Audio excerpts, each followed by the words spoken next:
Suman TV వారికి మీరు ధన్యవాదాలు చెప్పాలి. మహత్తరమైన విషయాలు మీరు తెలుసుకోబోతున్నారు. అందుకు మీరు కృతజ్ఞులై ఉండాలి.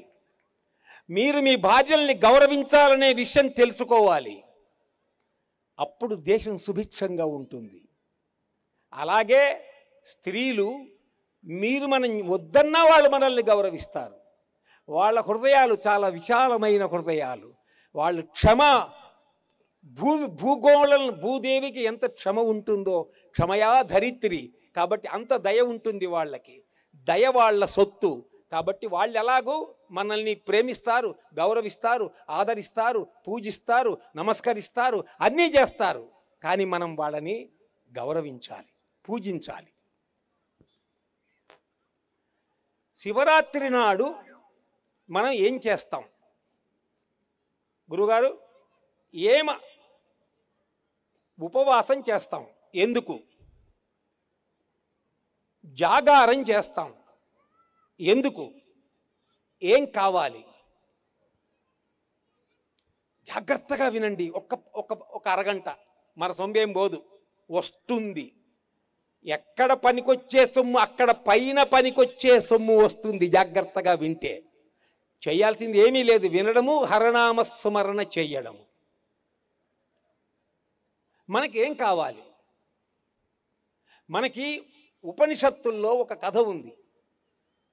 ఆ కథని ఒక మామూలు మనం మాట్లాడుకునే విధంగా ఒక కథగా చెప్తాను. చాలా సరదాగా ఉంటుంది అది. ఒక ఆయన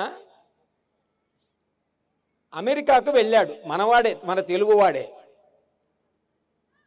అమెరికాకు వెళ్ళాడు.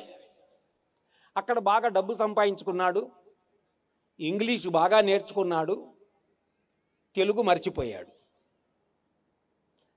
ఆయన వచ్చాడు. గోదావరిలో ఈ గట్టు నుంచి ఆ గట్టుకి పడవ మీద వెళ్ళాలి.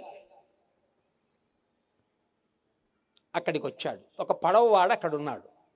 ఆయన ఏం మాట్లాడుతున్నాడు మీరు వినండి. ఏ పడవవాడు, ఇంగ్లీష్ కదా, ఇంగ్లీష్.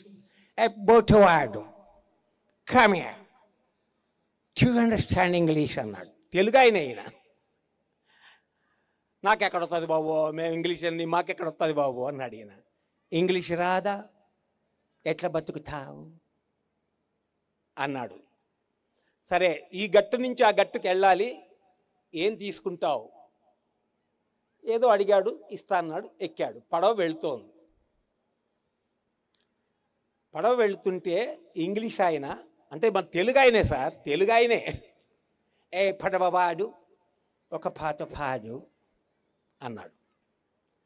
మాకు పాటలు ఆడొస్తాయి బాబో, పాటలు రావండి అయ్యా. పాటలు రావా, ఎట్లా బతుకుతావు అన్నాడు ఈయన. ఇంకా కొంచెం వెళ్ళింది పడవ. అక్కడ మళ్ళీ ఈయనకు బోరు కొడుతుంది, ఏదో ఒకటి మాట్లాడాలి. పడవవాడు, రేవంత్ రెడ్డి రాజకీయం బాగా చేస్తున్నారా అని అడిగాడు. రేవంత్ రెడ్డి ఎవరు బాబు అన్నాడు ఆయన. రాజకీయం తెలవదా, ఎట్లా బతుకుతావు అన్నాడు. కొంచెం దూరం పడవ పోయింది. అక్కడ ఒక సుడిగుండం వచ్చింది. పడవ దాంట్లో పడింది. గిర్రం తిరిగిపోతూ ఉంది. పడవవాడు అడిగాడు, బాబుగారు మీకు ఈత వస్తుందా అండి అని అడిగాడు. నాకు ఈత రాదు అన్నాడు వాడు. పడవవాడు చెప్పాడు, నాకు సంగీతం రాకున్నా బతుకుతా, నాకు ఇంగ్లీష్ రాకున్నా బతకతా, నాకు రేవంత్ రెడ్డి ఎవరో తెలియకున్నా బతకతా, ఈత రాకుంటే నువ్వు బతకవు బాబు అని.